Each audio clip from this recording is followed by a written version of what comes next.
Hello, hello, hello, and welcome to another episode of Podcast Pasta. That's a podcast that's like pasta, not the podcast that's about pasta. As always, I'm your host, Mike. And if you couldn't intuit from the episode title, today's topic is lost media. Specifically, I want to do kind of a personal retrospective on lost media, my own history with it, how it's influenced the content that I create, as well as this kind of existential dread that I feel sometimes when looking into lost media mysteries. Now, originally, when I had conceived of this episode, like with previous episodes, I always prefer to bring on a guest that can, talk about this topic with me, to get some more of their opinion because, I'm kind of more of a general media guy. I don't specifically focus on like lost media or like certain topics like that.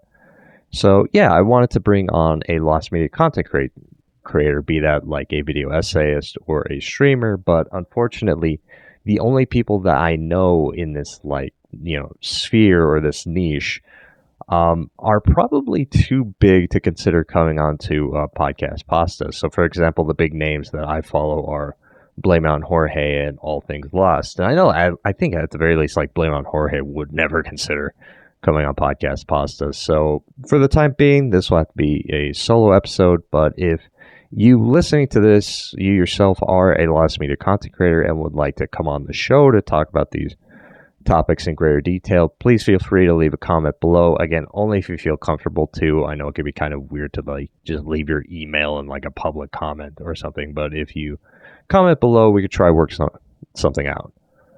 But no, I've always had kind of a fascination with lost media, and a lot of it, and my start with it wasn't through like the subreddit, or I know there's like a lost media wiki, but it was through other content creators talking about like lost media topics. I try and watch like Blame It on Jorge, I think, does like a yearly retrospective on like lost media that's been found through the span of the year. I think All Things Lost also does a similar thing like that.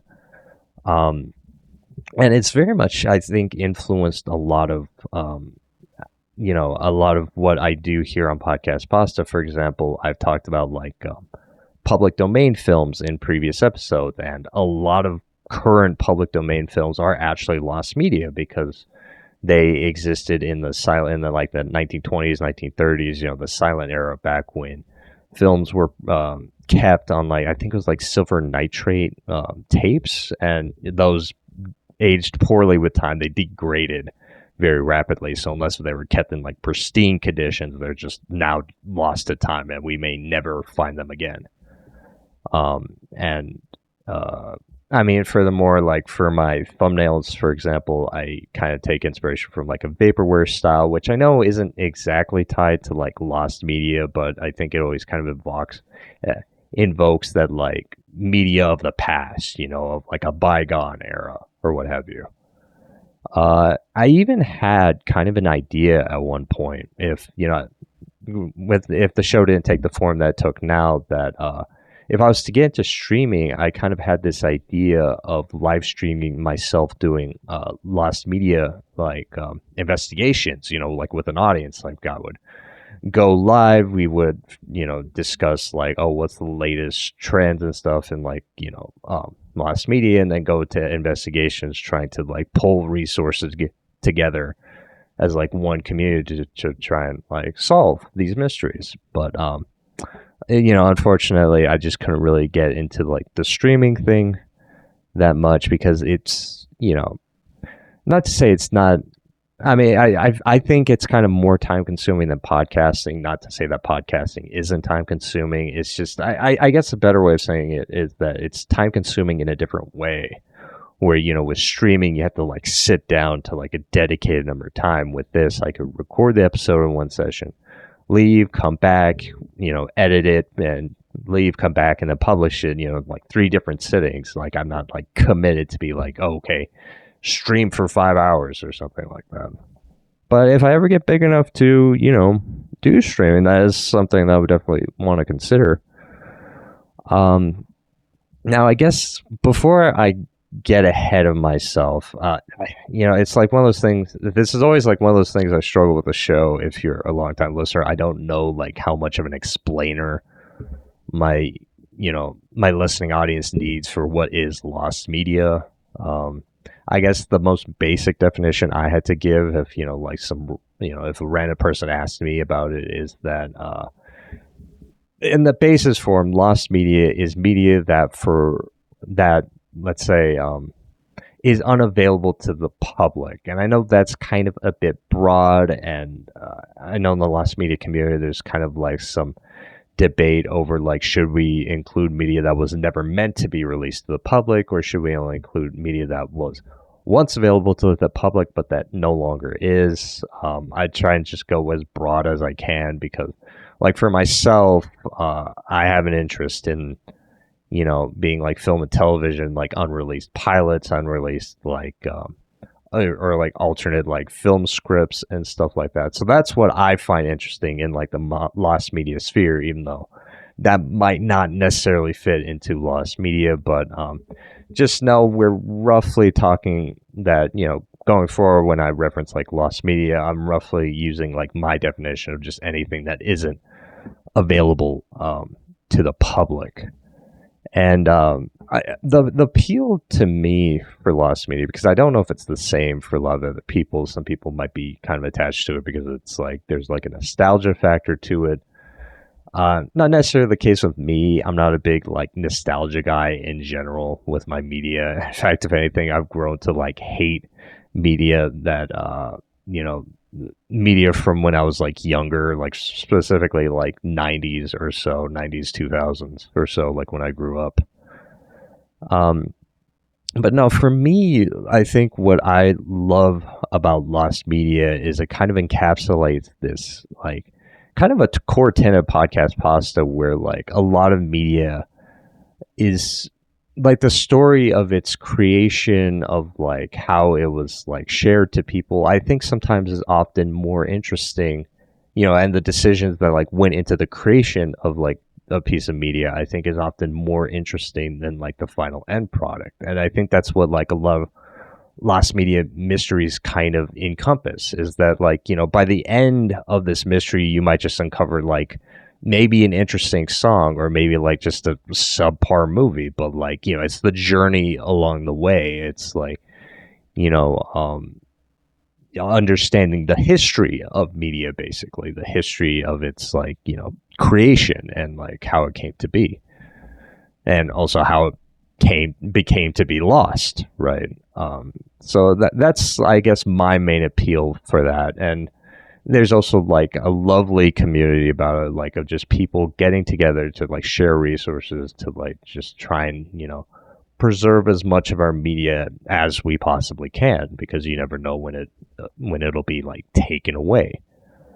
But with that, with all of this kind of comes like like a bitter, I don't know if bittersweet's the right word to use, but like kind of this dread, like I was mentioning earlier, this dread that I think I sometimes have when looking into like lost media mystery, or like lost media stories or whatever. And it's kind of this realization that given a long enough time frame, all media is going to be kind of lost media. So even like these pursuits of like trying to preserve these lost works will, I mean, long enough time scale will be for naught, because it'll just become lost again, and I think that's something that's kind of, that could sometimes be taken for granted. Like, I know other lost media content creators have talked about this idea that you can't necessarily, like, even in our modern day and age with like the internet and YouTube and what have you, you can't expect even modern day media to be preserved, right? The example I would give is that, the issue with live service games. I think there's like I didn't want to bring it up too much because I haven't looked too much into it, but I know there was like a European, I think, petition going on right now about, trying to preserve games in general. And I don't know, it was like some weird controversy with like pirate software. I don't know too much about it, but it does kind of tie into this idea that like a lot of a lot of our media current as it currently exists, whether it be media from like streaming platforms or like gaming, is being designed to only exist in this current moment, right? The main thing being like, you know, uh, what's the term I'm looking for? Live service games? Yeah, live service games. You know, games that are basically always online. You queue in and you're immediately just playing. There's no like single player aspect to it. It's just all online, basically. And you know, with the current way that they're being built, is that you know if the servers go offline, you can no longer play that game, right? Um, the biggest example, I think the one that's going to fascinate me the most with time is honestly Concord. Like I know everyone joked that like Concord was this huge failure, and it was rightfully so. But you go back into the history of it, and you see that people actually played the game, did enjoy the game. It was just that you know there's a lot of weird elements with like the characters feeling very lackluster. It was another hero shooter in a time when that market was already kind of being oversaturated. So obviously that's why the game failed. But I think you know with time, and especially the fact that as far as I know, you can't really play the game anymore. There's just footage of the game that exists, but you can't like boot it up right now. I think that will be um, a piece of lost media that will captivate people more and more. But sorry, just to get sidetracked here. The point that I'm making is that like you know we lost media. This pursuit of like trying to preserve media is always kind of like a losing one, and I think that's kind of like that always gnaws in the back of my head when I think about lost media. And even to some degree it kind of makes me reflective of like my own work, right? Because I know that eventually everything, this episode and everything that I've done for like the past, I mean so far like 5 years, will just go away into nothingness. I mean even right now I only exist at the grace of like YouTube's TOS or Spotify's TOS, right? Which could you know change at the drop of a hat, and all of a sudden you're like you know your content is being flagged for whatever reason. And for a lot of what I do here on Podcast Pasta, I'm kind of okay with, I mean not okay with losing it. I don't know if that's the right way of saying it, but like for like a lot of my solo episodes, like you know it would be unfortunate if I lost some of those episodes, right? Because you know I think some of them um, I like to think some of them were actually pretty good and pretty interesting, but I'm not as bothered losing those types of episodes because you know I mean worst case I lose, let's say I don't know, my Pal World episode. I could always like re-record it and you know try and recapture some of my like previous thoughts as well as like update the episode with like new thoughts that I've had because you know over time my opinions have changed on certain things. I've even thought about like revisiting some old topics in like the past, which I actually kind of have done with my Hideo Kojima episode and talking about like Death Stranding and you know his you know general games or whatever. So those episodes I'm not as bothered by like losing, but and I've talked about this not necessarily on the show, but I think in like you know like posts on this channel and on my social media that I'd feel more bothered losing interview episodes because with interview episodes, they're not necessarily a product of mine. They're a product of my guests. I'm just kind of like a facilitator and I just host the content, you know, myself. And I always kind of have this nightmare, well, not nightmare scenario, that's a bit dramatic, but like this kind of like fear that I have that like a guest is going to try and come back to find the episode and like for whatever reason they just can't, and I'd feel really bad for that because you know it's not like my products, it's like your product, so I'm sorry I couldn't like keep the episode, but I'm limited right now in like what I can preserve. And honestly I think a lot of you know other YouTubers or content creators are kind of in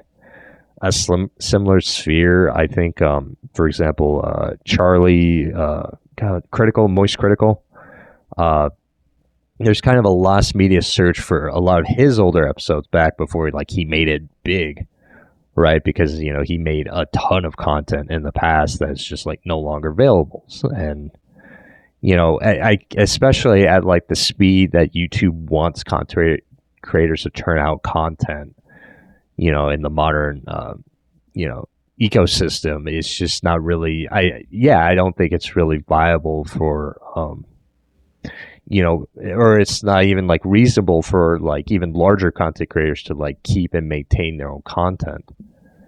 And I think it's just unfortunate. At the same time, though, I guess if I had to take like more the absurdist route, while eventually I will lose all my good episodes and all my interviews, I will also lose some of my bad episodes. Like some of my initial episodes where I didn't necessarily have like the best audio. Granted, it's not like I have amazing audio now, but um, much worse back then than it is now, I like to think. Um, and maybe some of my like bad takes that just haven't aged well, right?